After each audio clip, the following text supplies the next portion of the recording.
vamos a estudiar un tipo especial de función. La función definida por partes, también conocida como la función definida a tramos o a pedazos. En ocasiones hace falta más de una fórmula para poder definir una función. Cuando esto ocurre, decimos que la función está definida por partes. Un ejemplo lo encontramos en la función que asigna a cada casa la factura a pagar de luz, que depende de los kilovatios horas consumidos en el mes. En otro video hablaremos sobre este ejemplo. Por ahora nos interesa entender la función por partes en sí, cómo se presenta, cómo es la regla de asignación, su dominio y cómo obtener los valores de la función. Demostramos una función definida por partes. Esta función está definida en las siguientes partes: de -3 a 0 abierto, otra parte de 0 a 1, ambos extremos abiertos, y la última parte es la que va de 1 a 4, incluyendo ambos extremos.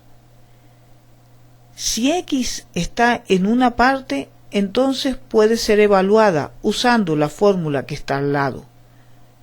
Por ejemplo, si x está entre -3 y 0, entonces para evaluar se usa la fórmula 3x más 9. Si x está en el intervalo de 0 a 1, entonces f de x es igual a x más 1. Y si x está entre 1 y 4, entonces f de x es igual a la constante 2. Recuerda que el dominio es donde está definida la función.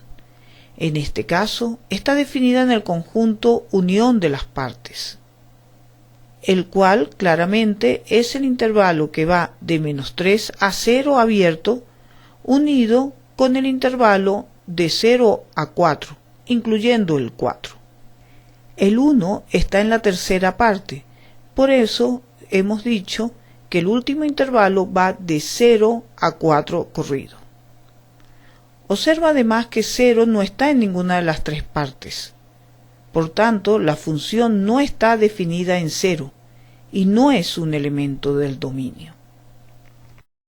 Vamos a calcular el valor de la función en -2, en 4, en 5, en 0 y en 1/2. Empecemos calculando f evaluado en -2. Tenemos que determinar en qué parte está -2. Está entre -3 y 0. Por tanto, usamos la primera fórmula. Vamos entonces a evaluar -2 en la primera fórmula. Recuerda que donde está x, abrimos y cerramos paréntesis, y dentro del paréntesis colocamos -2. Queda calcular la expresión numérica planteada. Puedes verificar que es igual a 3. Así pues, f evaluada en -2 es igual a 3. Determinemos ahora f evaluado en 4.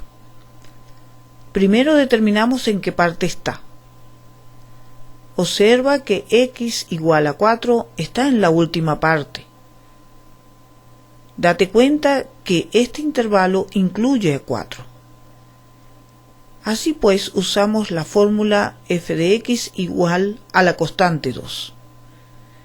En todo este intervalo, de 1 a 4, la función es igual a esta constante. Así pues, f evaluada en 4 es igual a 2.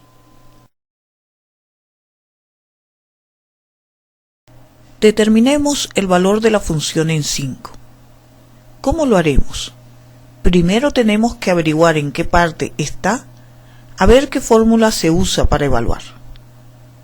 ¿En qué parte está x igual a 5? No está en ninguna de las tres partes. La función no está definida en 5. Así concluimos la parte C. Veamos qué podemos decir de f evaluada en 0. Primero determinamos en qué parte está x igual a 0. No está en la primera parte. Fíjate que la desigualdad es estricta. no contiene el igual y por tanto los x de esta parte son estrictamente menores que 0. Razonando similarmente, nos lleva a concluir que no está en la segunda parte. Obviamente no está en la última parte, que son los x que están entre 1 y 4. Recuerda que ya habíamos dicho que 0 no está en el dominio de la función. Así pues, la función no está definida en 0. Por último, determinemos f evaluada en un medio. Primero averiguamos en qué parte está para ver qué fórmula usar. ¿Ya sabes en qué parte está? En el segundo trozo. Así la fórmula a usar es x más 1. Y para evaluar f en un medio, escribimos la estructura de la fórmula, colocando paréntesis en vez de x, y dentro de los cuales colocamos un medio. Seguramente ya no te hace falta tanto detalle, pero tenlo presente para otras evaluaciones más complicadas. Ahora solo queda calcular la expresión numérica planteada. Es igual a 3 medios. Así pues, f evaluada en un medio es igual a 3 medios.